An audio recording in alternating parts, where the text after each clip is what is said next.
Welcome back to Nick Lenz's Comic Corner, classic slash non-classic. This episode number 805 and Doubleshot number 699.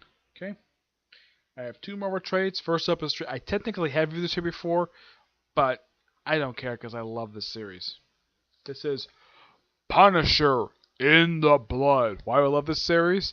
Because it's fantastic, and the fact this wraps up Rick Remender's run. Now, I was thinking, okay, why didn't you review Frankencastle yet? Because I don't have the trade, so I figured I want to review this. Yep, this was a 5-issue limited series that came out in 2010. I should point out, though, when this miniseries came out, this came out right after he showed up in the pages of Shadowland. And it was weird, though, he never had a tie-in for that particular event. I'm like, not even a one-shot, and yet he does play a small role in the event? Yep. Mostly put, with this particular set of issues, the Punisher is basically going after the Hood and Microchip. He doesn't find the Hood because the Hood was taken down during the events of Siege, and of course he's been arrested. At this point he's in jail, and I have heard he's going to show up in Doctor Strange too. Mostly put, the main villains of this miniseries are Jigsaw and Rampage. Well, yeah, those two are the main villains, along with Lady Gorgon. Yep, there's a character named Lady Gorgon here who is a creation of Recommender, who showed up toward the end, during the Frankencastle stuff. She showed up there where she got burned and she was posing as Maria Castle, Frank Castle's late wife.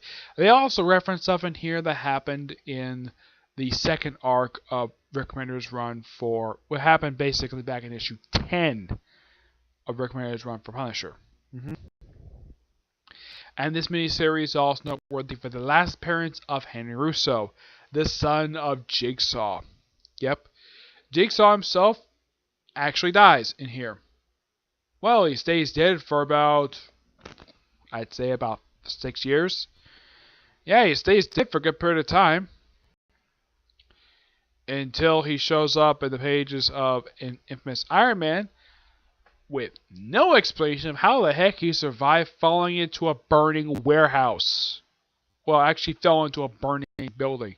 Yeah, it's Bendis. He loves retconning stuff. As far as I know, he has not encountered Punisher since then. Rampage himself actually dies in this series. Now, those are curious though. Who the heck is this guy? You have to read basically. Now he is one of the two original villains, like I explained when I talked about Secret Invasion. And those are curious, how in the world did he become the way he does in here? His run name is Stuart Clarke, and his face looks like. Let's see if I can find him here. Yeah, him and Jigsaw referred himself as the Jigsaw Brothers. Yep, he's the one in the black suit.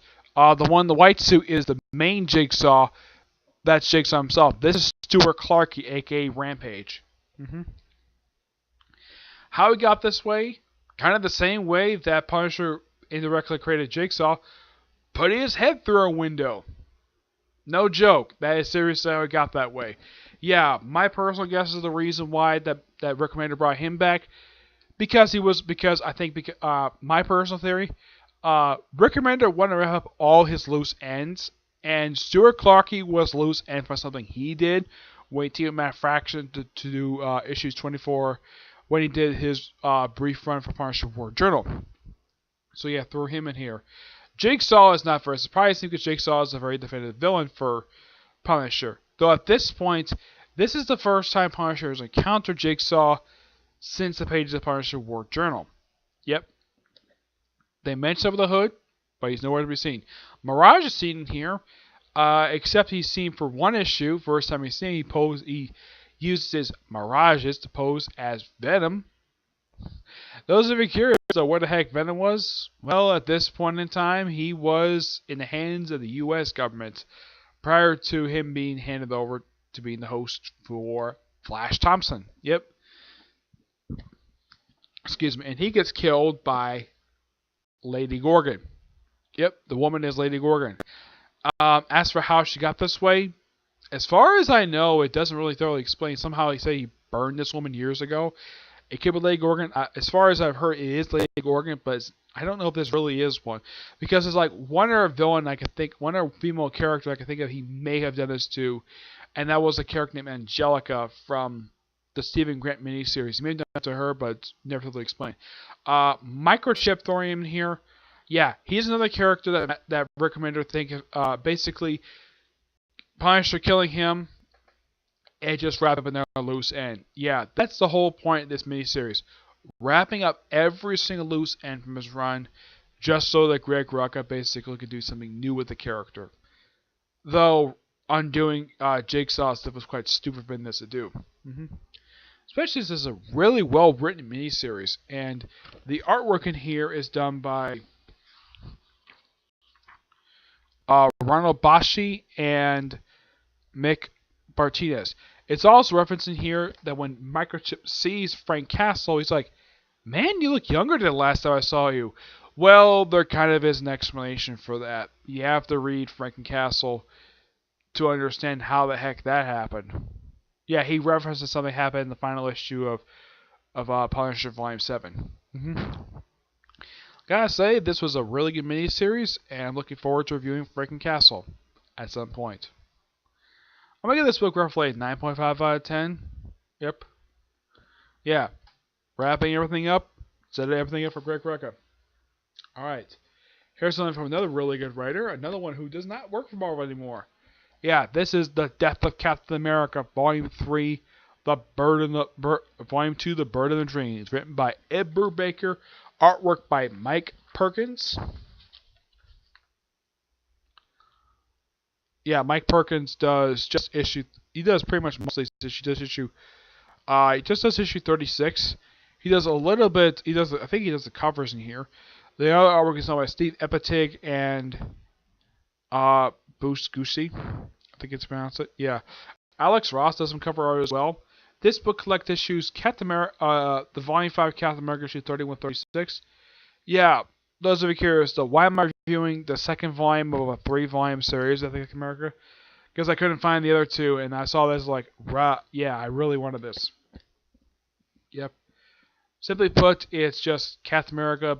The whole point of the storyline is Bucky Barnes, aka the Winter Soldier, becoming a new Captain America. That's really the whole point of this storyline. And he's basically given this costume by, of all people, Iron Man. And this book also sets up the romance between him and the Black Widow. Yep. But Black Widow and Iron Man are not the only ones pop up in this particular set of issues. We also have Agent 13, aka Sharon Carter, and the Falcon, who doesn't really do much of anything. Yep. And also, when Iron Man is questioned about the new Captain America, he says, "What Captain America? I don't know who he is." Yeah, he's denying knowing him. Yeah. This, by far, reading this was really, really good. And this stuff basically related to Brubaker stuff. And I kind of wish I had volumes 1 and 3 so I can pretty much get a good gist of the storyline. But this is really good for what it is. I give this book a 9.5 out of 10. It's really good. The one thing about Brubaker got praised about this guy is that he sets up stuff and he basically develops over the course of his run. Yeah, they also have a Serpent Society pop in here as well, along with the Red Skull himself and Crossbones. Yep. And one thing I would love to see in the films, Crossbones and Red Skull team up for something. I'd love to see that, but who knows. Okay, so that's really it for this particular episode. Stay tuned for my next episode whenever I get a chance to do it, and that will be episode number 806 and Doubleshot number 700. You'll find out what trades I do for that particular episode then, okay? So we'll see you there. Bye.